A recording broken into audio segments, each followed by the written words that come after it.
ya. Untuk kali ini kita akan bahas tentang analisis regresi dengan variabel moderasi ya.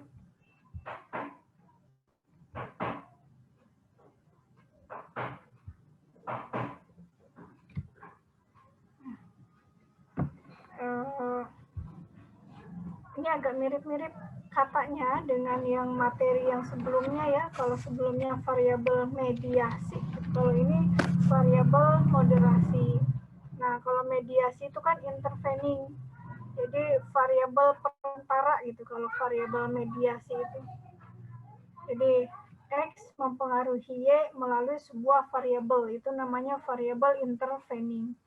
Tapi kalau variabel moderasi itu adalah variabel ya, yang mampu mempererat atau memperlemah hubungan antara variabel independen dengan variabel dependennya, atau variabel bebas dengan variabel tak bebasnya.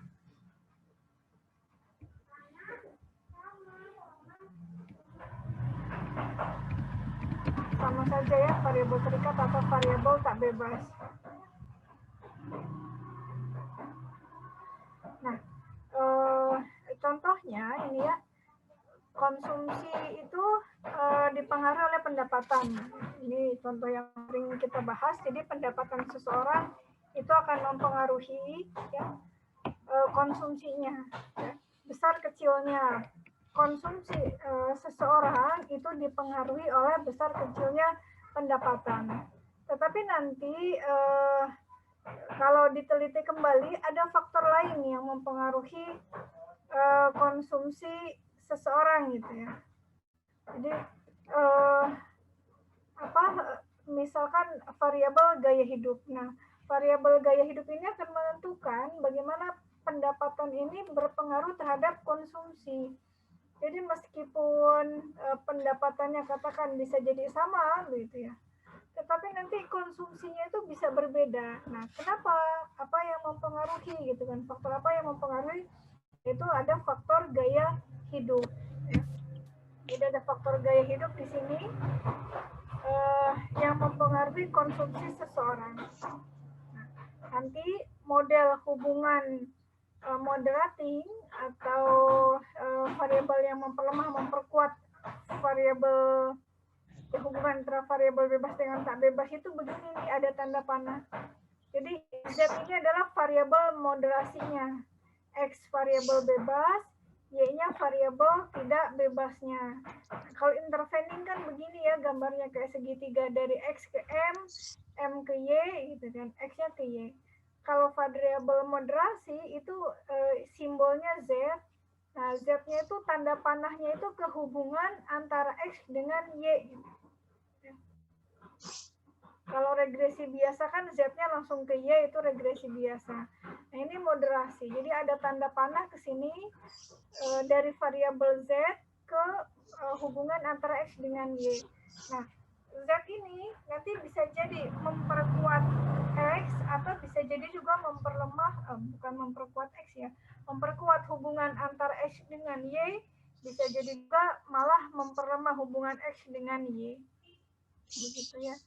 Jadi gaya hidup ini bisa jadi memperkuat konsumsi seseorang akibat pendapatannya, bisa juga malah memperlemah konsumsi seseorang berdasarkan pengaruh pendapatannya. Nah, ini ada beberapa metode ya yang bisa dilakukan gitu untuk mengecek apakah sebuah variabel itu variabel moderasi ataukah bukan. Ini yang pertama, tadinya rencana cuma satu, tapi ini lebih sederhana dibandingkan yang mediasi ya. Jadi Ibu buat nanti 2 metode itu. Yang pertama, metode interaksi atau MIRA disebutnya ya. Uji interaksi ini atau uji MIRA dilakukan dengan mengalihkan variabel yang dihipotesiskan sebagai variabel moderasi dengan variabel bebas. Ya. Variabel bebasnya kan X, variabel yang dihipotesiskan sebagai variabel moderasinya ini Z. Nah, X kali Z-nya itu dikalikan. Kemudian jika hasil perkalian dua variabel bebas tersebut signifikan, ya, maka variabel tersebut memoderasi hubungan antara variabel bebas dan variabel tak bebasnya. Ini karena ada banyak nama ya, jadi kadang variabel terikat, kadang variabel tergantung, variabel tak bebas.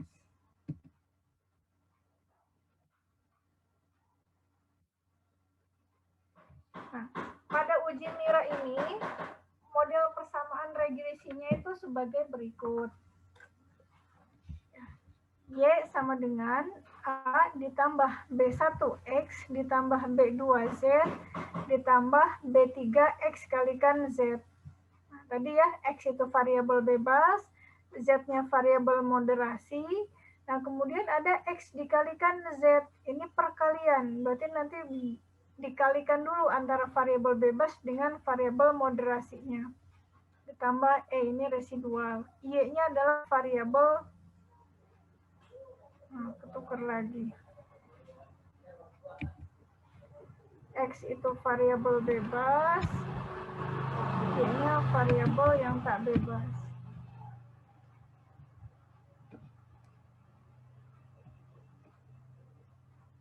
Ya.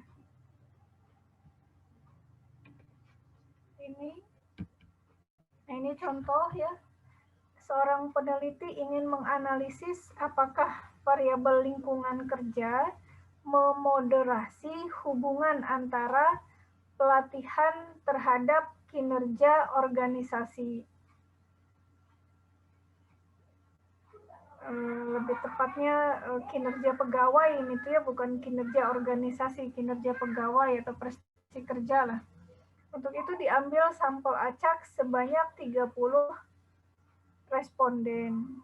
Nah, nanti dari sini pertanyaan penelitiannya gitu ya.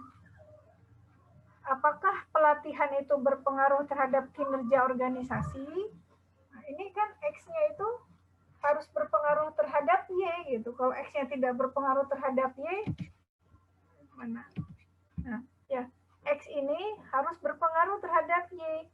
Kalau X-nya tidak berpengaruh terhadap Y, ya buat apa kita melihat Z-nya itu variabel moderasi ataukah bukan. Jadi dipastikan dulu X-nya ini berpengaruh terhadap Y.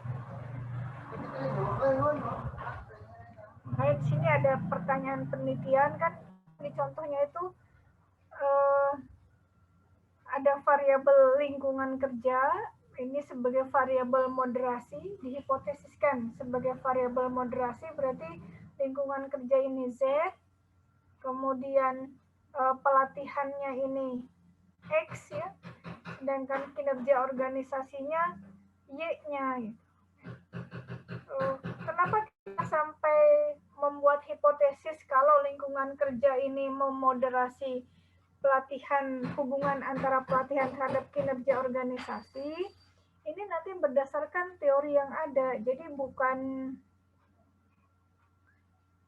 kita asal begitu, asal nebak-nebak ya. Sama seperti kemarin juga yang variabel mediasi, itu juga berdasarkan teori gitu. Jadi sebelumnya ada penelitian yang mengatakan misalkan kalau di sini kan X-nya mempengaruhi Y, Z-nya juga mempengaruhi Y gitu kan. Kemudian teori juga bilang bahwa Z-nya ini adalah variabel moderasi misalkan. Nah, nanti tinggal dicek betul ataukah tidak gitu. Nah, begitu. Yang variabel intervening juga sama. Nanti perlu dicek sesuai dengan, jadi harus ada teori-teori yang sesuai dengan pertanyaan penelitian ini. Seperti ini, apakah pelatihan berpengaruh terhadap kinerja organisasi? Sebelum diteliti, kita cari tahu dulu teorinya memang begitu tidak. Ya. Kalau di teorinya ada, nah kita buktikan teorinya betul ataukah tidak gitu, bahwa pelatihan itu berpengaruh terhadap kinerja organisasi. Nah, kemudian juga apakah lingkungan kerja berpengaruh terhadap kinerja organisasi? Jadi variabel moderasinya ini berpengaruh tidak terhadap Y. Nah, baru di pertanyaan yang ketiga, apakah lingkungan kerja ini memoderasi hubungan antara pelatihan dengan kinerja organisasi gitu ya. Jadi pelatihan itu kan dikatakan mampu mendukung kinerja sebuah organisasi ya. Tetapi kadang-kadang ada kondisi lingkungan kerja juga mempengaruhi kinerja gitu. Jadi ya pelatihan memang dipastikan punya pengaruh ya. Kalau ada pelatihan, misalkan semangatnya jadi tinggi ya untuk bekerja, yang memberikan yang terbaik misalnya kepada di tempat dia bekerja. Nah, tapi kadang-kadang mentok tuh lingkungan kerjanya tidak mendukung. Nah, lingkungan kerja itu nanti aspeknya ada dua macam, ada aspek lingkungan ya artinya yang benda-benda mati begitulah, kayak misalkan kenyamanan cahayanya terang atau tidak, kemudian AC gitu, ruangannya panas atau tidak, bersih atau tidak. Nah, lingkungan kerja juga berkaitan dengan sosial ya, bagaimana interaksi antara misalnya pimpinan dengan pegawainya. Akhirnya ketika misalkan di pelatihan itu sudah menjadikan orang itu ingin memberikan yang terbaik lah gitu ya, sudah pandai begitu, kemampuannya itu sudah memadai sesuai standar. Nah, tapi ketika mentok dengan lingkungan kerja yang tidak bagus gitu, kadang-kadang jadi down gitu kan. Sudah mau bekerja dengan baik tapi nggak pernah dihargai misalnya ya, atau teman-temannya itu senantiasa iri begitu ya, atau kemudian ruangannya itu gelap gitu ya atau pengap, jadi mau kerja dengan baik juga nggak nyaman gitu. Nah, makanya kemudian dibuat teorinya gitu ya, apakah lingkungan kerja ini memoderasi hubungan antara pelatihan dengan kinerja organisasi.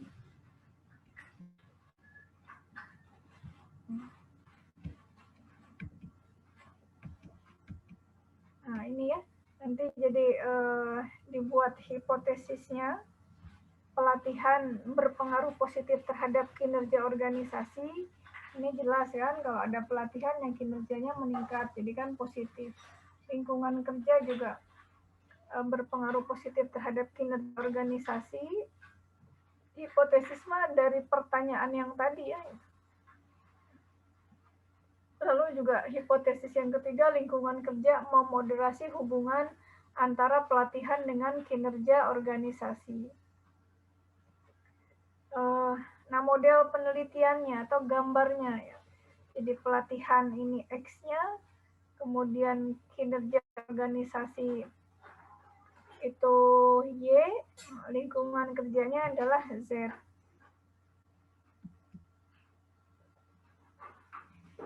Ini datanya langsung ada di dalam SPSS.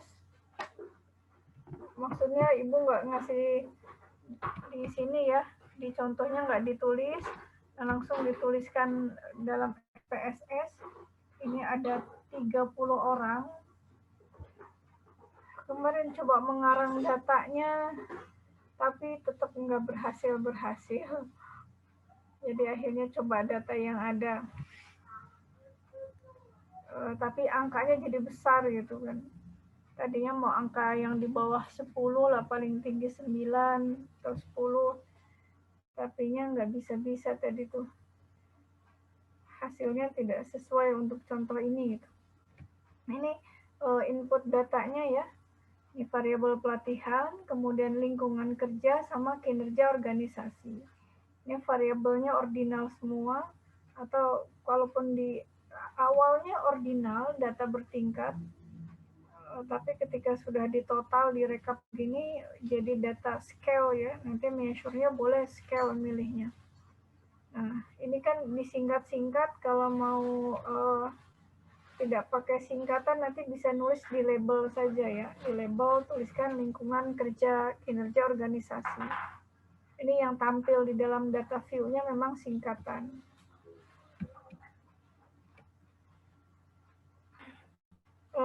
Kemudian setelah itu buat variabel interaksi dengan mengalihkan variabel bebas dengan variabel moderasi atau yang dihipotesiskan sebagai variabel moderasi. Maksudnya itu. Jadi nanti di target, nanti klik transform, kemudian compute variable, nanti kan muncul kotaknya ya, Nah, pada kotak target variable tulis saja interaksi atau ya bebas mau nulis y titik z juga boleh ya, mau nulis interaksi boleh, silakan saja. Lalu pilih di numerik ekspresinya, artinya rumusnya apa gitu ya. Untuk mendapatkan variabel interaksi ini caranya bagaimana? Nah, itu adanya di numerik ekspresi. Jadi karena mengalihkan variabel bebas dengan variabel moderasi, maka variabel salah ini ya. Oh, enggak betul. Oh, ini tadi aku salah ngetik. Prestasi itu maksudnya variabel pelatihan ya. Bentar. Tadi salah nulis ini.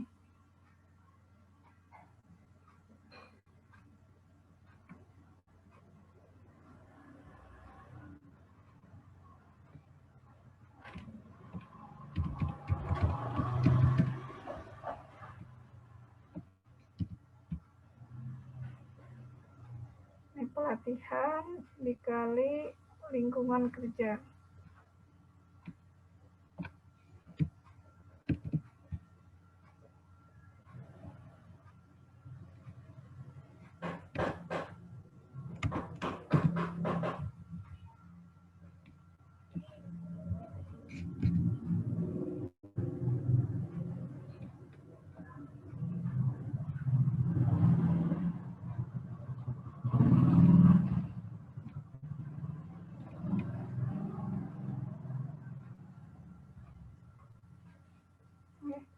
Jadi ini interaksi, kemudian di numerik ekspresinya itu ini pelatihan dikali lingkungan kerja.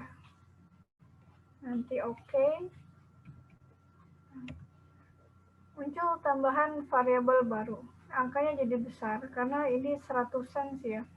132 kali 84, 134 kali 94. Tapi kan nggak usah kita hitung sendiri ya, sudah ada di SPSS. Sampai nanti data ke 30 ini ada. Nah, kemudian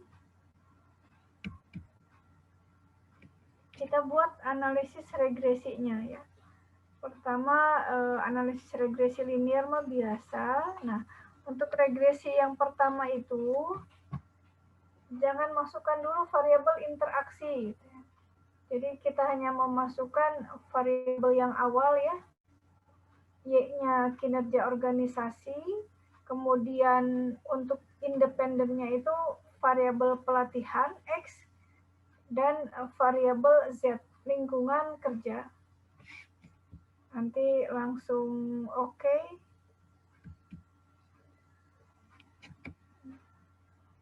Diperoleh output seperti ini nih ya,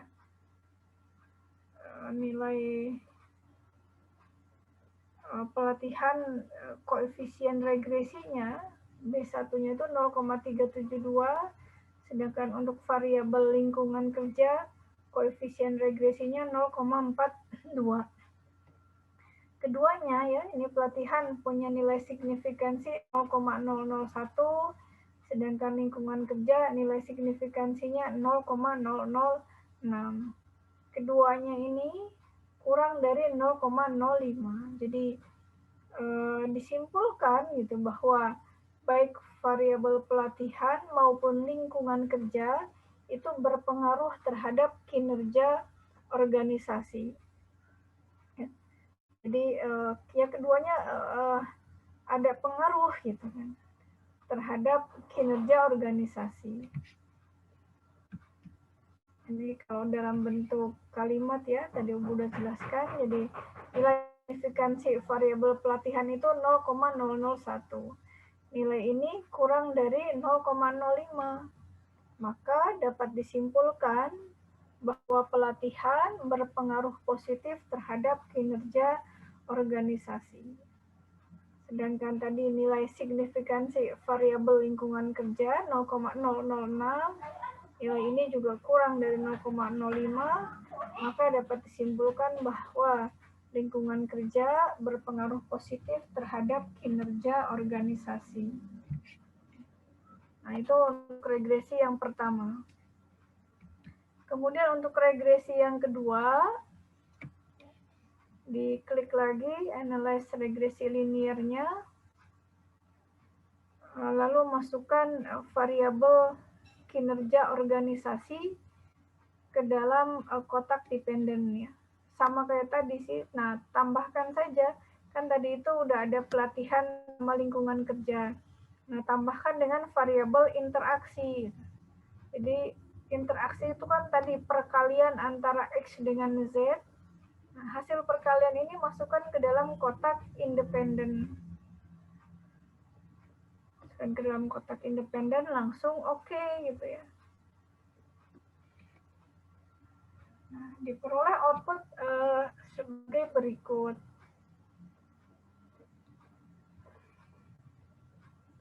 Nah, yang kita lihat nanti variabel interaksinya ya. Karena kalau kita lihat variabel pelatihan dengan variabel lingkungan kerja, ini nilainya negatif B-nya itu. Atau koefisien regresinya negatif. Kalau negatif berarti pengaruhnya itu negatif gitu. Pelatihan sama lingkungan kerja itu berpengaruh negatif terhadap kinerja organisasi. Kalau dari sini. Jadi untuk yang hipotesis pertama dan kedua ya bahwa pelatihan maupun lingkungan kerja berpengaruh terhadap kinerja organisasi itu nanti kita dapatkan dari persamaan regresi yang pertama tadi, belum memasukkan variabel interaksi. Ya. Untuk variabel interaksi ini hanya untuk melihat apakah betul lingkungan kerja ini memoderasi hubungan antara pelatihan terhadap kinerja organisasi ataukah tidak. Gitu ya. Jadi kita lihat yang interaksinya saja, B-nya ini 0,026, kecil ya. Nah, nilai signifikansinya itu di sini 0,023. Jadi dengan menggunakan metode interaksi Mira, itu yang dilihat adalah nilai signifikansi dari variabel interaksi ini ya, atau variabel perkalian antara pelatihan dan lingkungan kerja. Kalau variabel ini signifikan gitu, atau berpengaruh terhadap kinerja organisasi, maka dikatakan bahwa iya betul, lingkungan kerja ini memoderasi gitu ya. Memoderasi hubungan antara pelatihan dengan kinerja organisasi. Ini di bawah nih ada tulisan kesimpulannya ya. Nilai signifikansi variabel lingkungan kerja 0,023. Nilai ini kurang dari 0,05. Maka dapat disimpulkan bahwa lingkungan kerja itu memoderasi hubungan antara pelatihan dengan kinerja organisasi. Jadi seperti yang tadi Ibu sampaikan,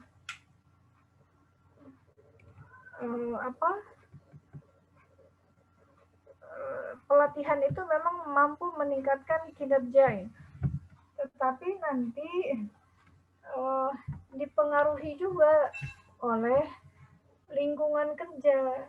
Keberadaan lingkungan kerja ini bisa menambah apa ya, peningkatan kinerja akibat adanya pelatihan, atau justru bisa menurunkan kinerja akibat dilakukannya pelatihan. Jadi sudah melakukan pelatihan, ya, apalagi tempatnya misalkan di hotel, kemudian ya tempatnya udah bagus, kemudian presentasinya bagus misalnya ya, pelatihannya bagus, begitu balik lagi ke bawah gitu kan, ternyata tidak didukung gitu oleh teman-temannya, sok kerja sendiri gitu, akhirnya malah jadi mentok lagi. Nah, gitu. Atau tadi lingkungan secara fisiknya misalnya, ya tidak ada sarana prasarana yang bisa digunakan, padahal dari pelatihan itu harusnya menggunakan ini, menggunakan itu gitu. Begitu nyampe rumah nggak punya gitu. Pelatihan komputer, oh senang, bagus, pengen bisa gitu kan. Tapi pas nyampe rumah dan nggak punya komputernya, akhirnya kan jadi mentok. Yang tadinya udah pengen belajar, pengen latihan, ternyata komputernya rusak misalnya. Jadinya kan hilang begitu ya, semangatnya, keinginannya untuk misalnya bisa mengerjakan tugas-tugas. Jadi di tempat kuliah marajin, begitu nyampe rumah atau ketemu sama teman-temannya, diajak jalan, udah langsung down lagi. Nah, ya memungkinkan begitu. Ini contoh saja. Kalau di sini nilai signifikansinya itu lebih dari 0,05, nah berarti hipotesisnya ditolak ya. Jadi kalau signifikansinya lebih dari 0,05, maka bisa dikatakan bahwa yang lingkungan kerja ini bukan variabel moderasi ya. Dia tidak memoderasi hubungan antara pelatihan dengan kinerja organisasi.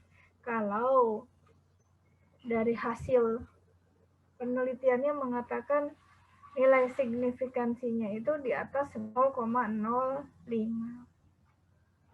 Nah itu cara yang pertama ya. Silahkan kalau ada yang mau ditanyakan.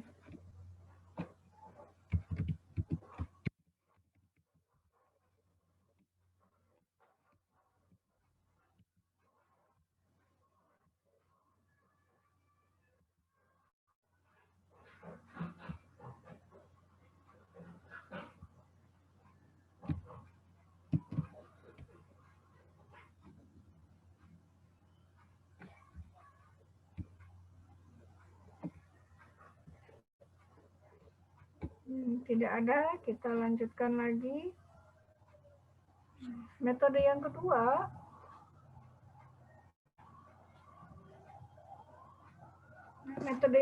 ini kita menggunakan metode residual. Kalau metode residual ini dilakukan dengan meregresikan variabel tak bebas terhadap nilai mutlak residual. Variabel tak bebas itu kan Y, terhadap nilai mutlak residual. Residual itu nanti hasil dari regresi ya. Nilai yang muncul dari hasil regresi.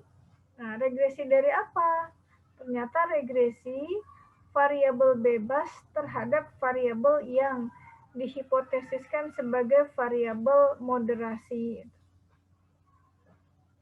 Berarti nanti sama ya, ini juga akan dilakukan 2 kali analisis regresi. Apa saja? Ibu ke bawah dulu sebelum ke kesimpulan ya. Nah, yang pertama itu lakukan analisis regresi.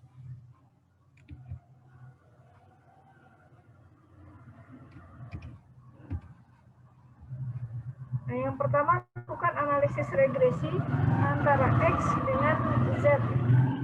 Jadi variabel moderasinya di regresi pertama itu dijadikan dulu sebagai variabel dependent, kemudian X-nya ini adalah variabel independennya. Nanti dari sini diperoleh residual.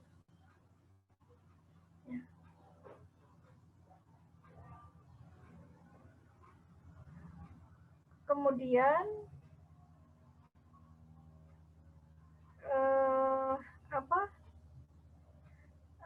ini sebentar nih, kadang buku teh begitu ya. Ini diregresikan terhadap Y itu. Jika hasil regresi variabel tak bebas, betul ya. Jadi ini hasil regresi variabel tak bebas ini kan Y terhadap nilai mutlak residual, berarti nilai residualnya sekarang jadi variabel dependent. Y-nya yang harusnya dependent jadi independent di sini ya, di regresi yang kedua itu. Nah,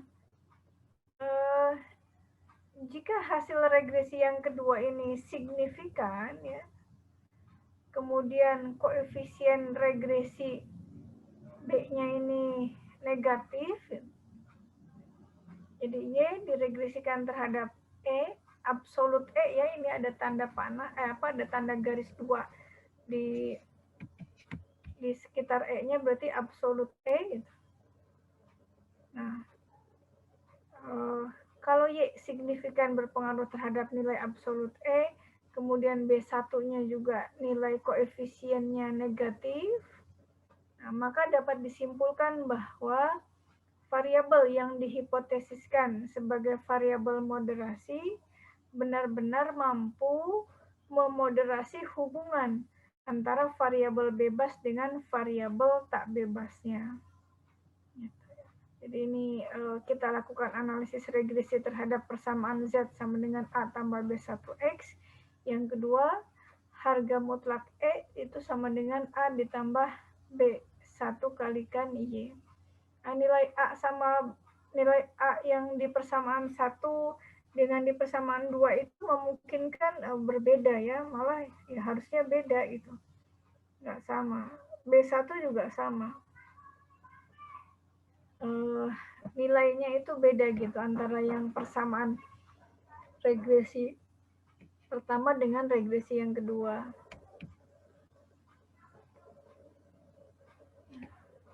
Kita lakukan analisis regresi yang pertama dulu. Independennya variabel pelatihan, dependennya adalah variabel lingkungan kerja. Ya. Nah, kemudian klik save. Ya. Kan ada menu save di sini, klik save-nya.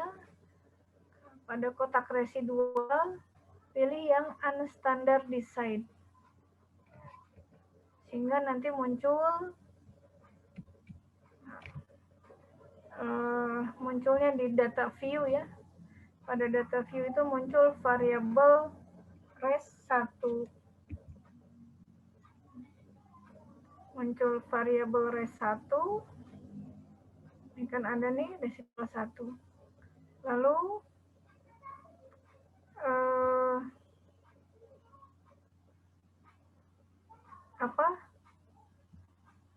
ini ya, klik karena harus absolutnya kan, sedangkan tadi kan belum absolut tuh, tandanya masih ada yang positif, ada yang negatif tuh nilainya.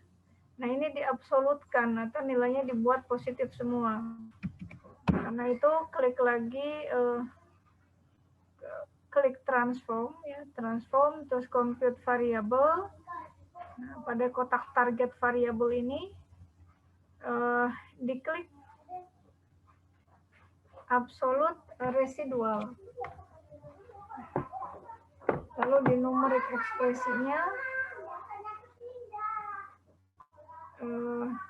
di absolute residual, di numerik ekspresinya ini kita klik all sini ya, lalu pilih atau ketik ABS juga nggak apa-apa.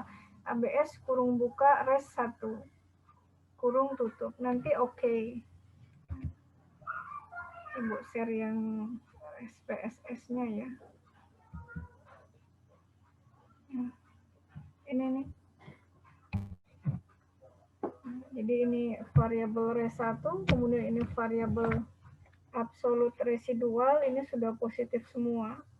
Kalau ini memang angka di belakang komanya 5 ya, yang di absolut residual ini hanya 2. Lalu kita klik analisis regresi linearnya.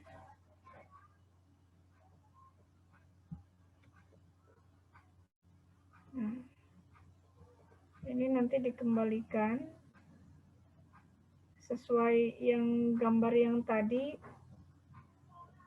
Absolut residual itu variabel dependent, sedangkan kinerja organisasinya variabel independent.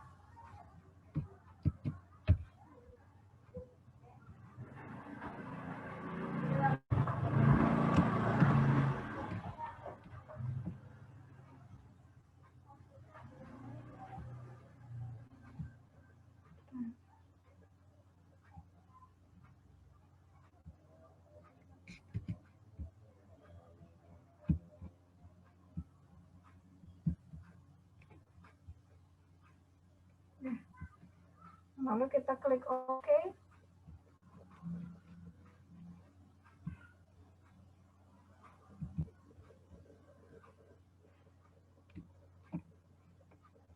Nah, lihat nih nilai signifikansinya.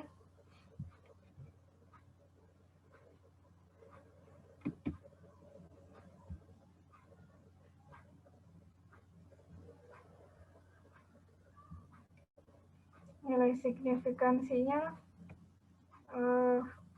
untuk kinerja organisasi ini 0,003 ya, jadi dia signifikan gitu. Sebetulnya signifikan terhadap absolut residual, cuman koefisien regresi di sininya tidak negatif.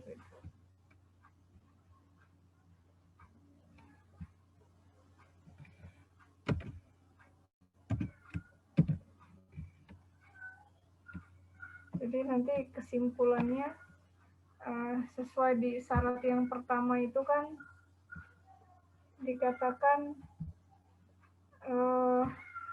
harus negatif ya itu. Jadi kinerja organisasi yang ada di sini nih, gitu. Koefisien regresinya itu harus negatif. Kalau dia tidak negatif ya berarti tidak termasuk dalam variabel moderasi.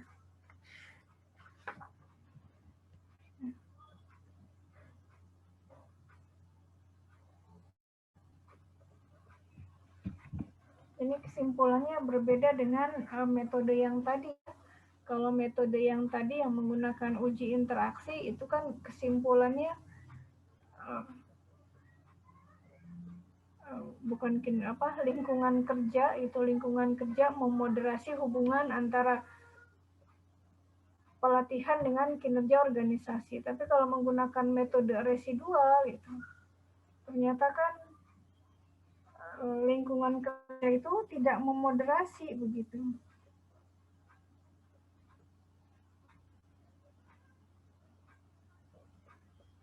Itu seperti itu. Jadi kesimpulan di sini itu variabel lingkungan kerja tidak memoderasi hubungan atau pengaruh antara pelatihan terhadap kinerja organisasi.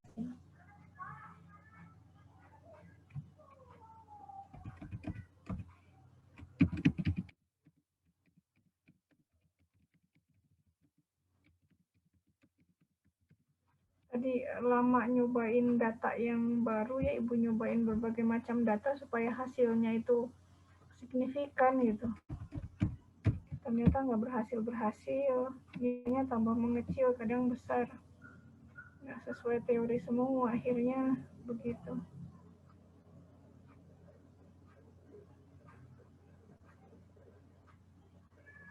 Oh, ini bisa.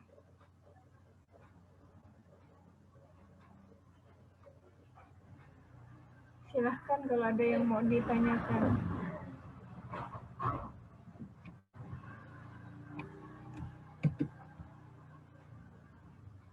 Bisa difahami kah tentang variabel moderasi? Nanti untuk UAS Ibu akan ngasih tugasnya begini. Ya, kalian buat latihan nanti pilih ya apakah variabel intervening, apakah variabel moderasi, atau nanti 2 minggu ke depan kita akan belajar analisis jalur sama analisis regresi data panel ya. Ada kucing.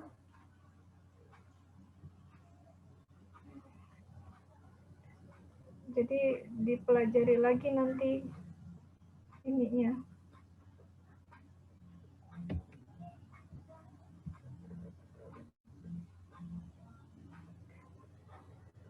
Ya, cuacanya memang lagi mendung, jadi sinyal itu nggak terlalu bagus.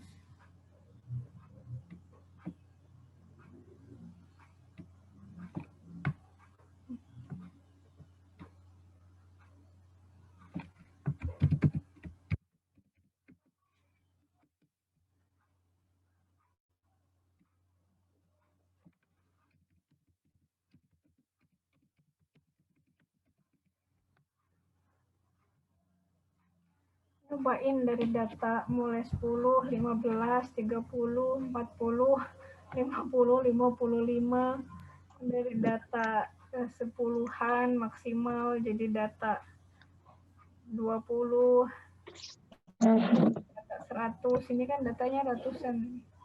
Tadi nyobain di transform apa aja hasilnya. Nah ini agak lumayan nih, ini yang terakhir akhirnya.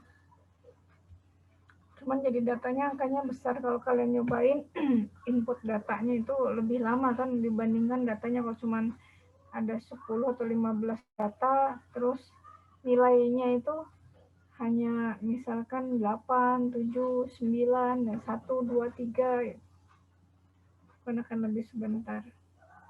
Tapi nggak bisa tadi yang kayak begitu tuh.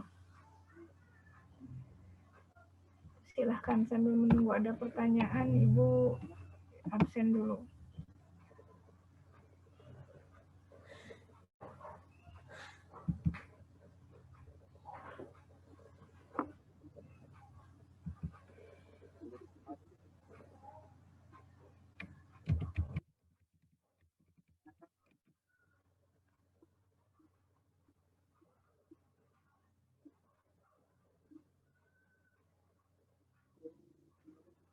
Masnya tanggal 14 April ya. 14 Juli. Katanya tanggal 12, Bu. 12 lagi, serius? Iya, Bu. Katanya awal-awal tanggal 12, ya, tapi nggak tahu, Bu. Kemarin dari Ibu Siska itu tanggal 12 Juli. Nah, mundur jadi tanggal 19 itu. Hari Bu berarti, Bu. Oh, sekarang kan Juni ya? Juli. Iya, Bu. Tanggal 12 itu kan hari Senin. Diundur jadi tanggal berapa?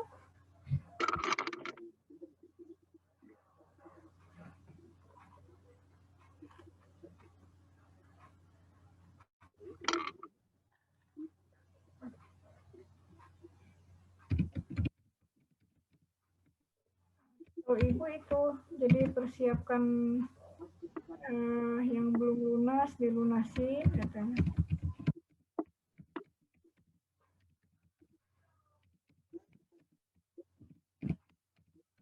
Nah, kalau mundur kita presentasi aja.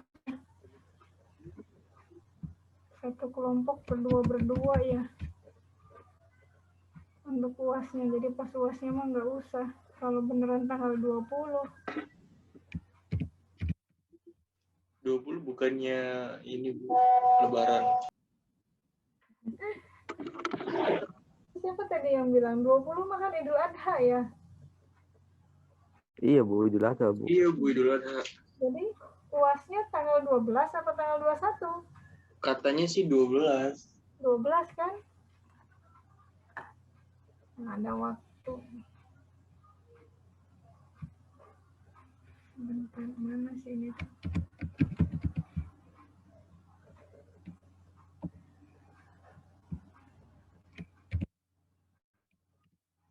nggak presentasi satu kelompoknya itu 10 menit.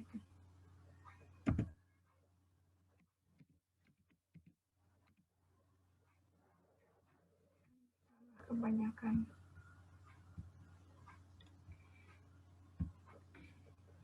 Bu, Ya, mau nanya Bu, nanti misalkan kalau presentasi bentuknya kayak gini atau gimana Bu?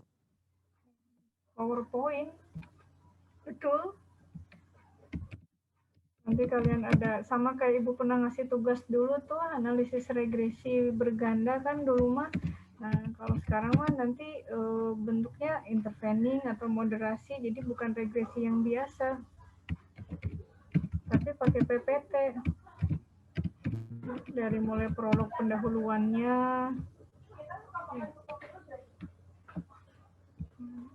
Nggak usah nyantumin SPSS kayak gini kan Bu? Apa gimana Bu? Kayak Ibu ngejelasin nih, sebentar ya, ini lagi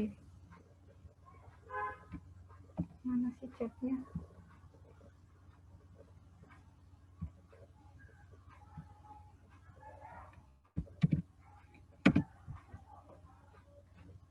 Ada di chat ya. Jadi misalkan judul. Ini kan judul.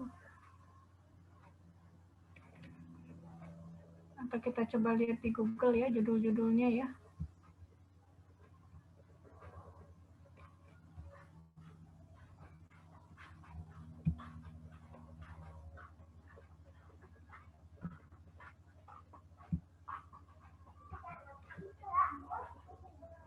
Misalkan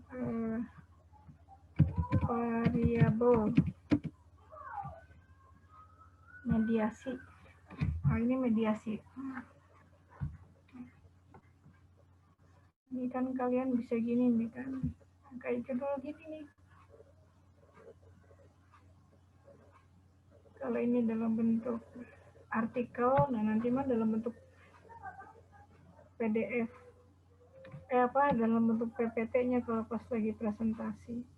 Jadi ada 7 judul pengaruh, misalnya pengaruh rasio keuangan dan faktor non keuangan ya terhadap peringkat obligasi dengan manajemen laba sebagai variabel intervening. Ini mah 4 nih variabelnya nih. Nyari yang 3 aja, jangan yang 4. Yang 4 nanti repot. Ini kan X-nya itu rasio keuangan, X1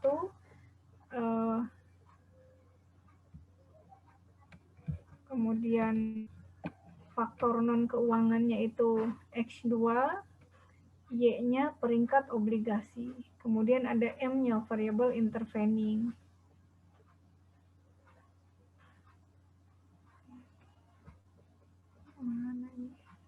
Wah, ini mah skripsi ya. Ini jadi judul penelitian.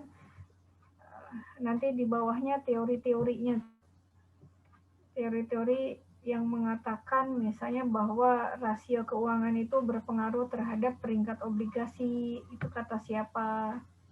Bahwa faktor non keuangan juga berpengaruh terhadap peringkat obligasi. Kan itu harus ada teorinya tuh. Itu harus ada harus ada prolognya dulu. Sama kayak dulu sih regresi berganda tugas dari Ibu ya. Kemudian variabel interveningnya kan manajemen laba. Nah, kan harus ada teori juga bahwa manajemen laba ini berpengaruh terhadap peringkat obligasi. Kalau intervening kok banyak. Sama rasio berpengaruh terhadap manajemen laba, faktor non keuangan juga berpengaruh terhadap manajemen laba gitu. Nah, itu tuh dijelaskan dulu. Ya ditulis aja singkat-singkat. Menurut siapa ini berpengaruh, ini berpengaruh. Gitu. Kemudian buat hipotesisnya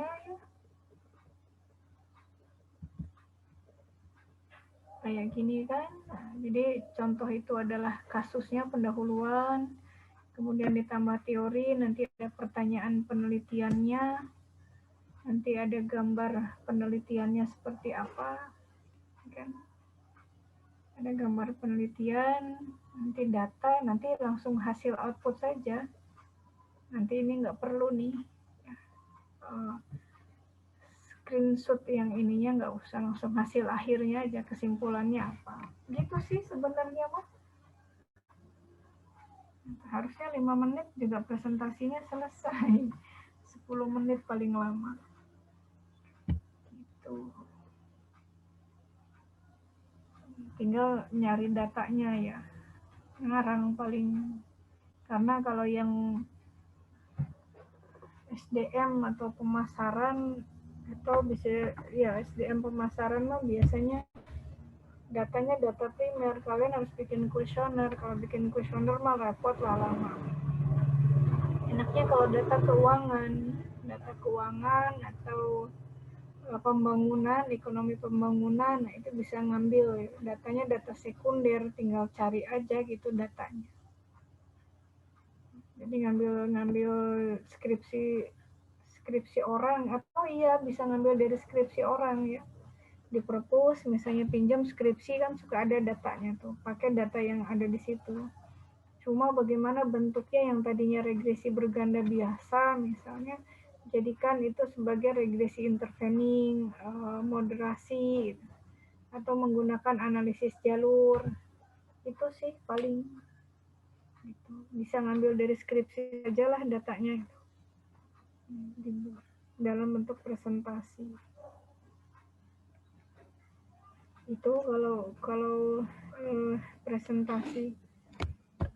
Bu, itu satu kelompok 2 orang itu nggak kebanyakan Bu kelompoknya? Nggak kebanyakan, jadi sendiri-sendiri aja gitu ya maksudnya ya? Enggak Bu, maksudnya kan satu kelompok 2 orang kan pasti kelompoknya banyak tuh Bu. Iya. Kelompoknya memang banyak, makanya ada 7 kelas gitu kan. 7 kelas.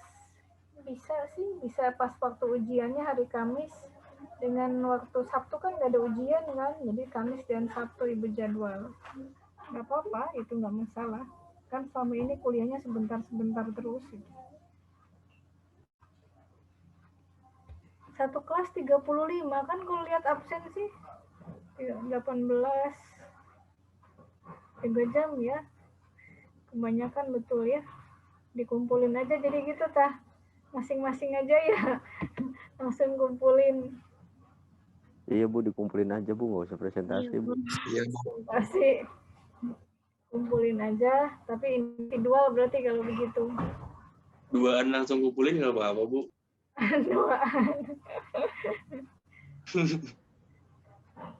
Berdua. Kalau datanya tinggal ngambil aja mah sendiri juga bisa. Tadinya Ibu pikir buat nyari data sendiri gitu tuh, data primer nyari di internet. Tapi kalau ngambil dari skripsi mah bisa lah sendiri juga. Yang susah itu nyari data. Kalau analisis mah kan tinggal ngikutin apa yang ada di contoh gitu. Tinggal ikutan klik-klik. Paling masalahnya lagi nanti nggak ada SPSS-nya gitu. Nah itu yang jadi masalah.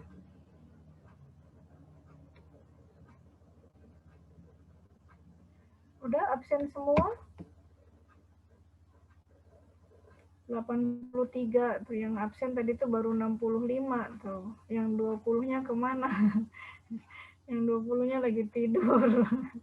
Belum bangun kayaknya Bu. Enggak Bu. Yang 20-nya belum absen, lagi tidur. Dosen lain mah ngambek-ngambek, suruh dibuka videonya, nggak ada. Ibu sekelas sekali, maksudnya sudah seumur kalian masih harus ngambek-ngambek, wah rasanya rugi gitu. Yang diambekinnya, yang dimarahinnya nggak ngerasa salah, apalagi.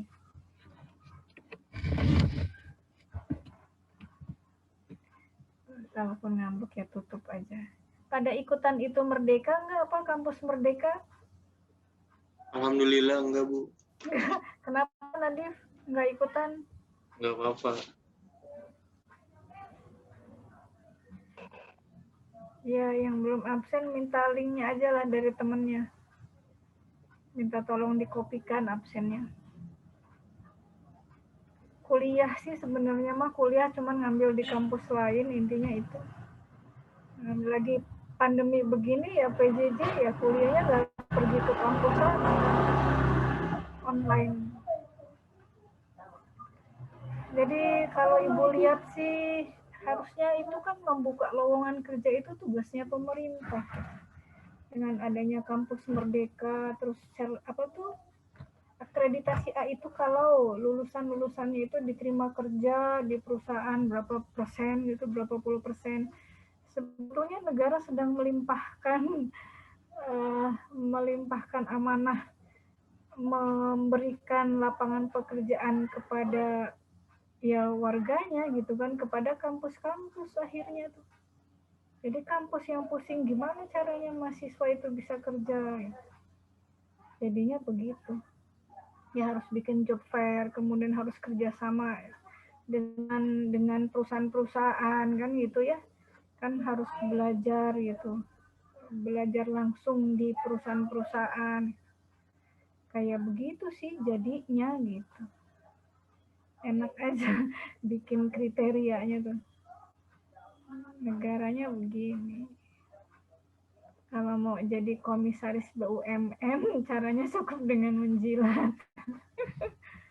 Kasihan itu orang-orang yang udah kuliah, belajar sampai tinggi gitu ya. Profesional, tapi kalah dengan orang-orang yang nggak punya background pendidikan sama sekali di bidangnya.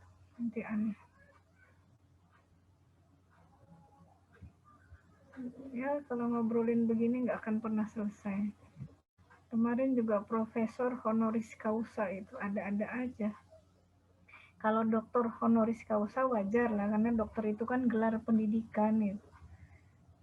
Jadi orang nggak perlu kuliah, tapi karena sumbangsihnya gitu kan, akhirnya diberi gelar dokter honoris causa. Tapi kalau profesor itu bukan gelar pendidikan, itu tuh jabatan fungsional lah. Kalau kalian orang tuanya pegawai negeri mah ada apa tuh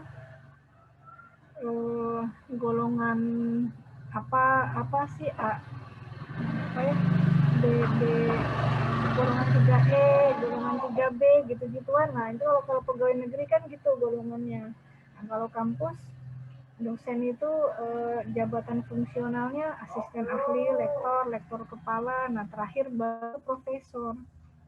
Jadi harus mengumpulkan berapa poin. Ini kemarin langsung aja dihadiahkan profesor honoris causa.